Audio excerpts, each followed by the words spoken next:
Hello everyone. So आपण आज AMH बद्दल डिस्कस करणार आहोत. AMH म्हणजे ओव्हेरियन रिझर्व्ह टेस्टिंग.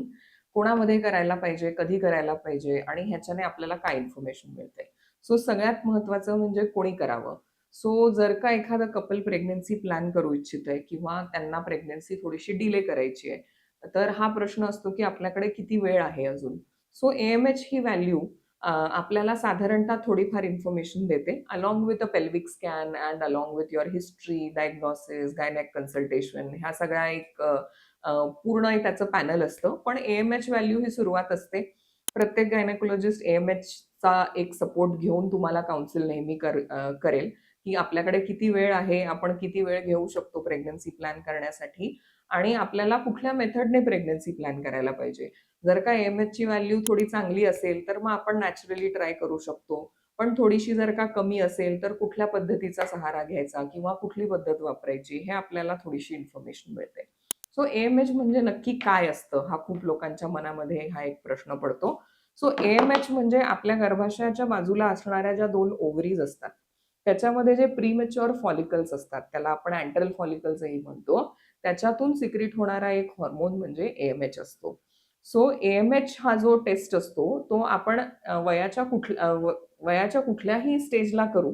पण बाय डिफॉल्ट तो जसं-जसं आपलं एज कमी-कमी, जास्त-जास्त होत राहतं, तसं आपलं एज जसं जास्त होतं, तसं AMH कमी होत राहतं.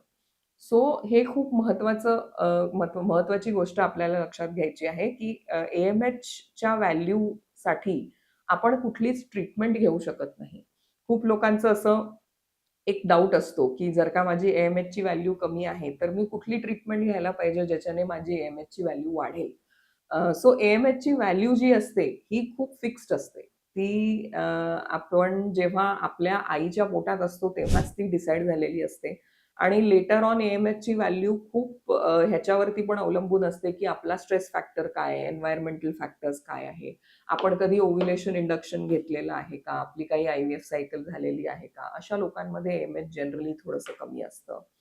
सो बाय डिफॉल्ट आपण जर का AMH एखाद्या नॉर्मल पर्सनमध्ये केलं, तर ती जी स्टँडर्ड व्हॅल्यू असते त्याच्याशी आपण नेहमी कंपेअर करतो. पण AMHची व्हॅल्यू वाढवण्यासाठी काहीच ट्रीटमेंट अवेलेबल नाही आहे.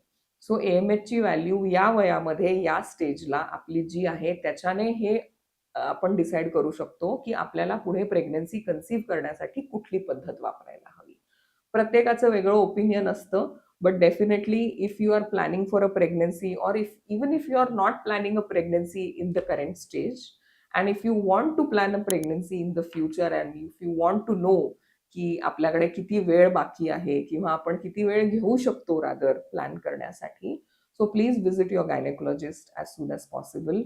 प्लीज गेट AMH डन आणि if you have any questions regarding this topic and if you want to ask anything more, please feel free to leave comments down below and you can also direct message us. Thank you.